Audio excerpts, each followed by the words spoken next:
Hey guys, so I had to do this talk just because I was looking on LinkedIn a few days ago, and there were some threads about managing your team, and it's never as simple as you're micromanaging your team. As there's always other pieces that are involved when it comes to business in general, and team communication, collaboration, and do along, and do people understand other people, and their skill sets and all this other fun stuff. So I drew up a little presentation called All Aboard.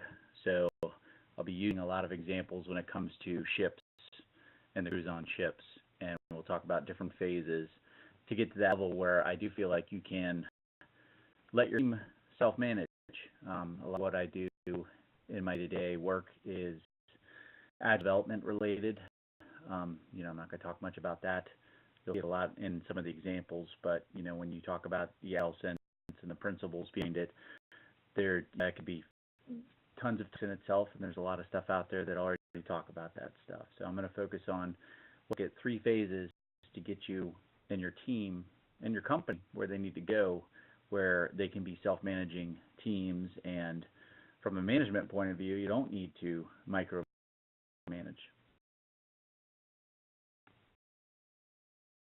So first phase, and in my awesome sketches, by the way.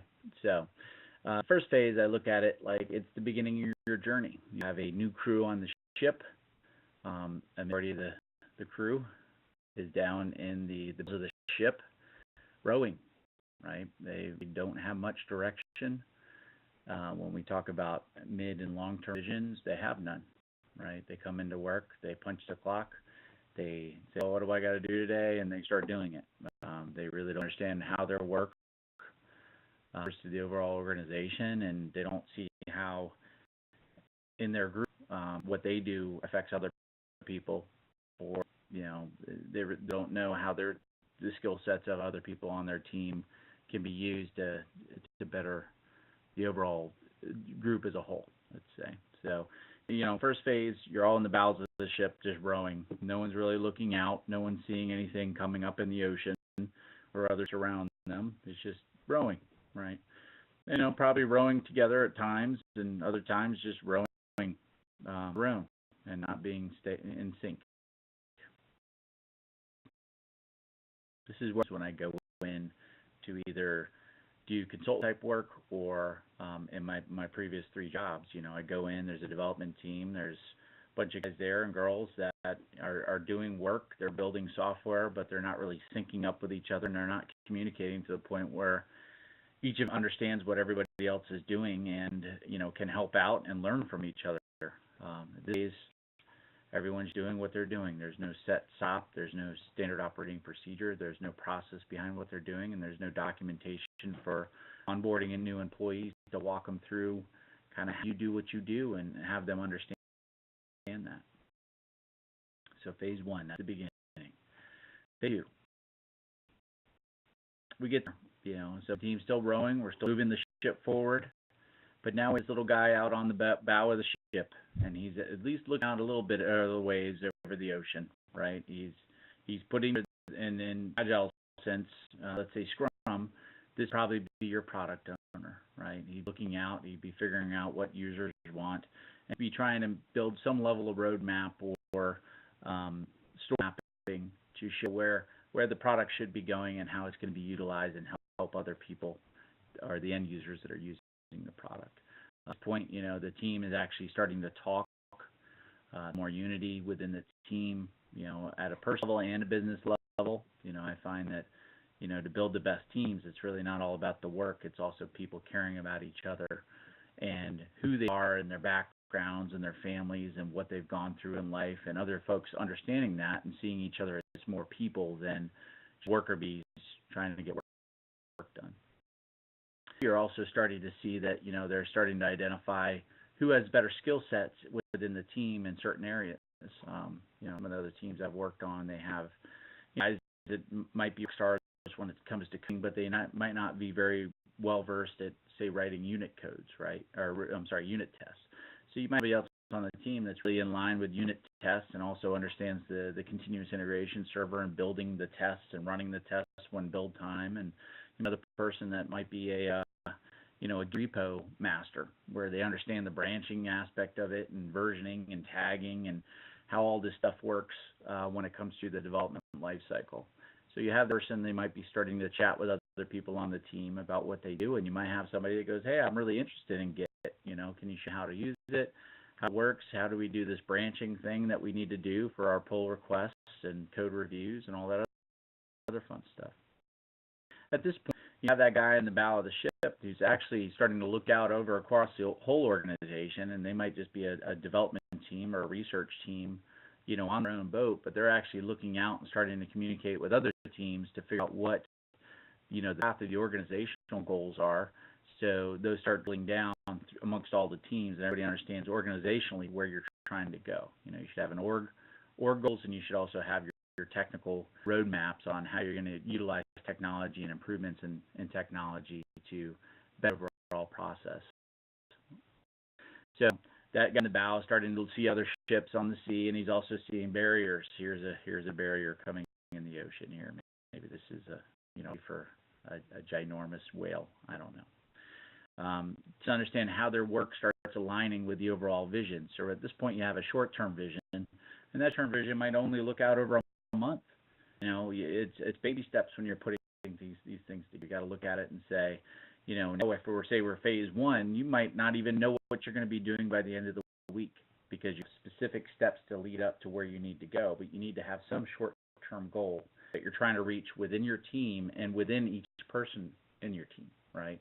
So you should be picking out where you product-wise, where the team wants to go together, but also you should be, from a management point of view, talking with your employees and your worker bees and going, hey, where do you want to be career-wise in a few years? Because manager, I think this gets lost a lot of the time, is you should be helping your teammates, the people, get where they want to go career-wise.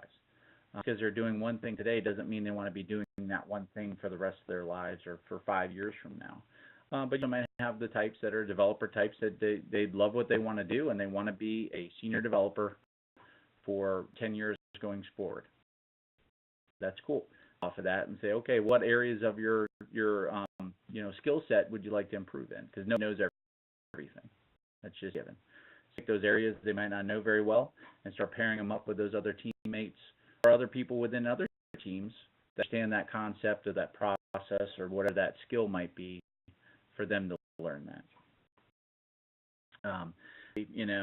Well, there's two other things here. So the team starts understanding how their work actually aligns with the overall vision of the product, organization, of the company overall, right?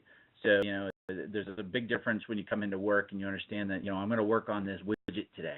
I'm going to work on this section of code, and you can look up and go, section of code is going to help this end user, my product, actually do XYZ and do their job faster and better and give them more time to do other things, right? And the last one is, now you're starting to utilize technology and your process start improving, right? You hear on Agile sense, a lot of the argument is, oh, we don't document. Well, that's true. You still have to document. And any good team and any good company, you should have a repository of documentation that talks about the process. Your overall software development life cycle, that's what you're doing. How do you onboard customers? How do you onboard tools? How do you onboard new employees, right? So, you want to really look at that time frame and go, I got a new employee coming on, what I'm going to do timetable-wise to get them up to where they need to be productive members of the team, right? So, documentation is a huge piece of that. So when I have another blog out there that talks about, a central repository for ideas.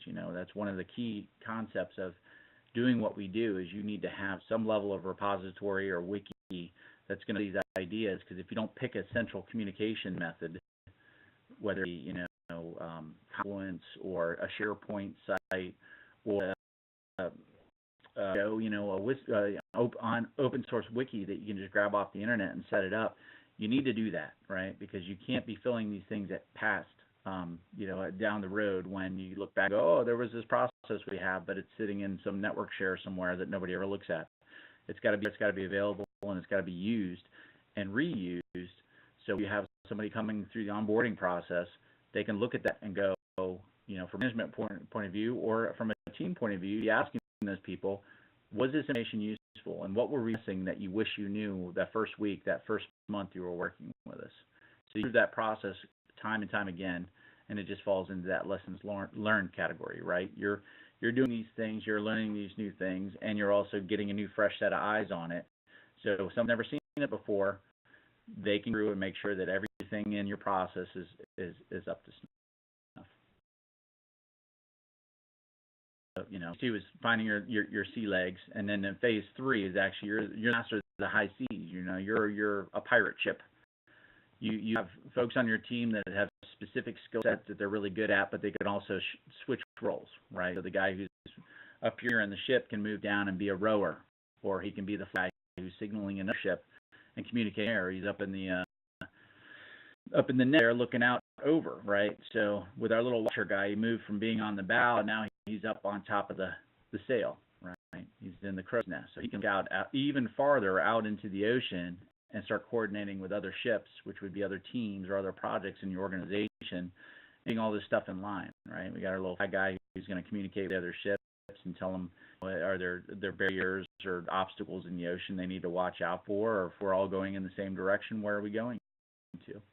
So, when you get to phase 3, you really have a long-term vision defined. And a long-term vision to me, some people look out 2-3 years.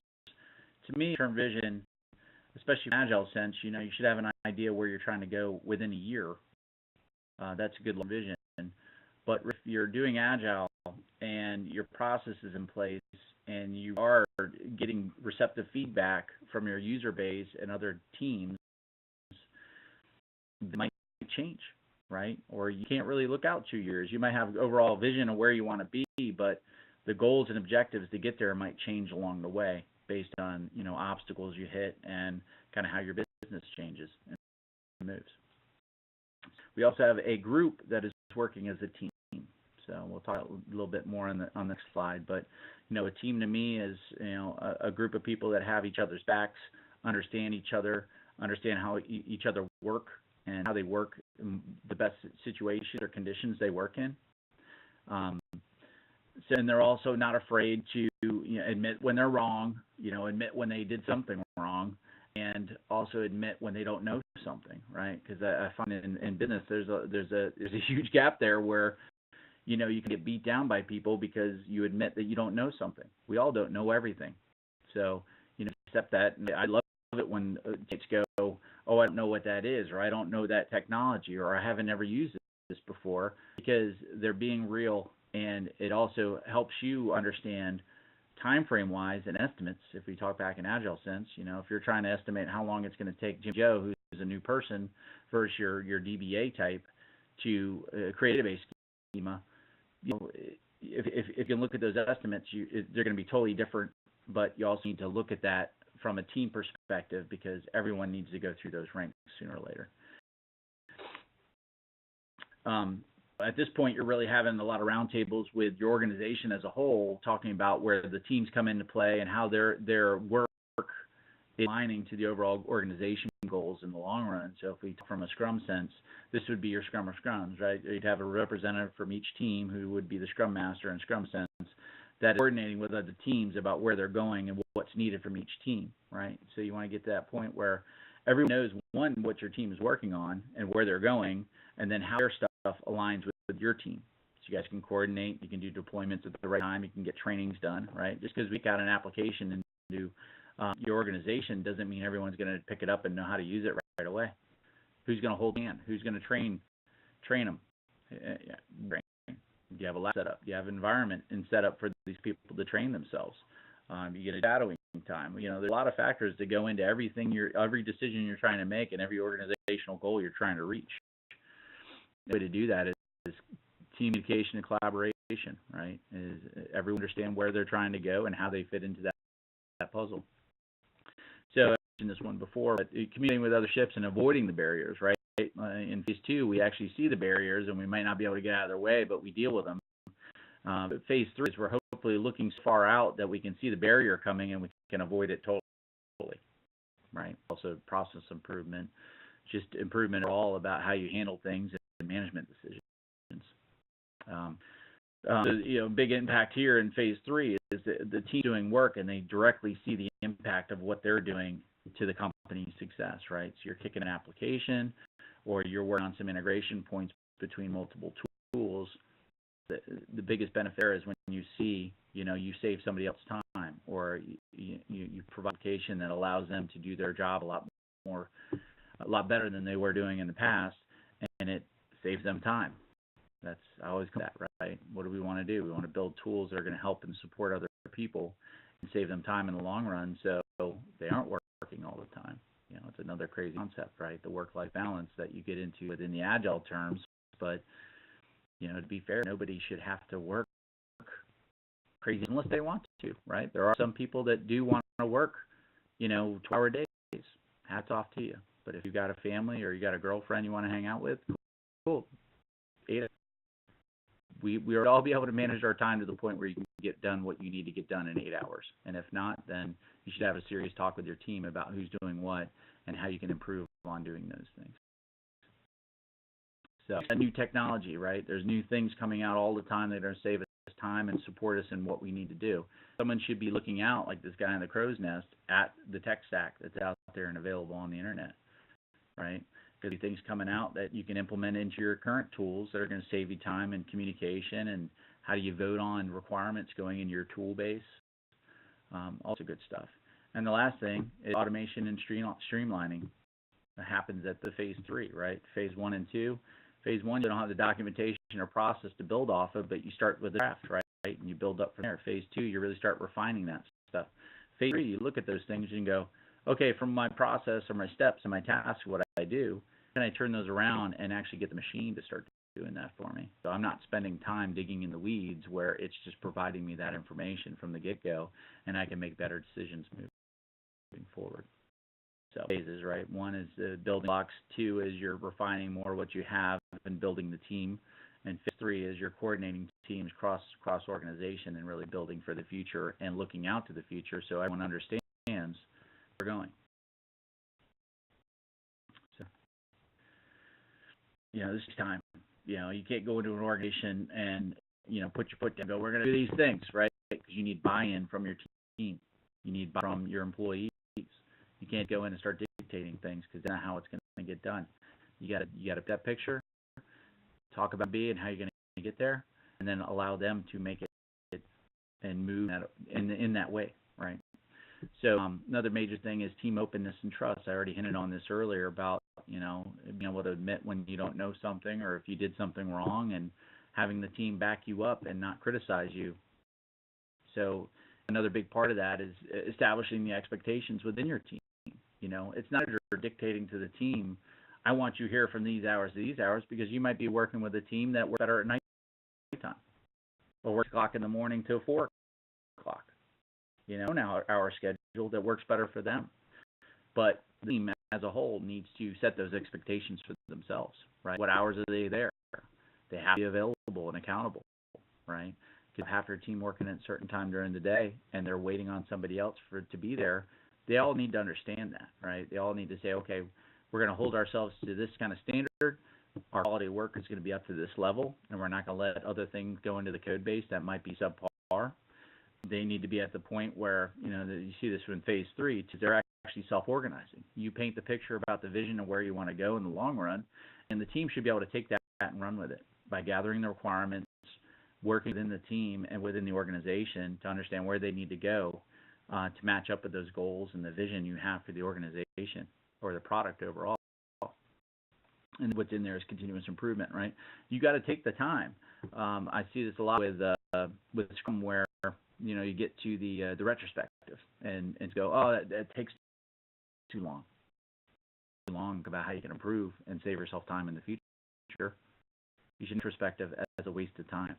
If it is a waste of time, then I would say you need to book, go on the web, do a quick Google search, look for other activities that will spur this information. That's where a killer Scrum Master comes into play, right? Because your Scrum Master should be facilitating these talks and really getting this feedback throughout the whole sprint or increment, where they say, to the team, what are our problem points, where were the roadblocks we had during the sprint, so they can bring it up during the retrospective So one, you run into that roadblock ever again, if possible, and improving your process over.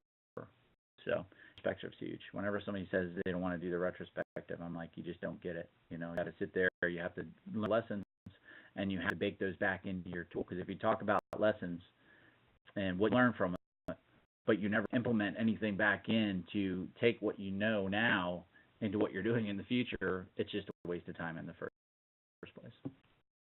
A vision needs to be told in a story that continues to evolve, right? You know, there's nothing wrong with the manager saying, I don't know where we're going to be in 2 years, right? I know where we're going to be in a year, and this is where we're trying to go, and then that time scale just keeps moving, right?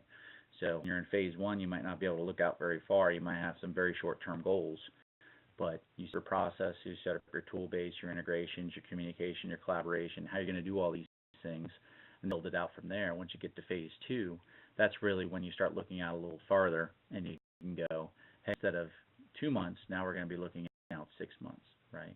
And the team understands it takes a long time to mature these things, figure out where you want to go and where you're going to be in a year, and how all the things that they're doing matches up to that. And you get to a point where you have a team that has built out all these things, they trust each other, and they can work with each other, and it doesn't matter what project you throw at them, because they'll take those principles that they've learned along the way and apply them to the new project, and then you kind of studio of sorts, right?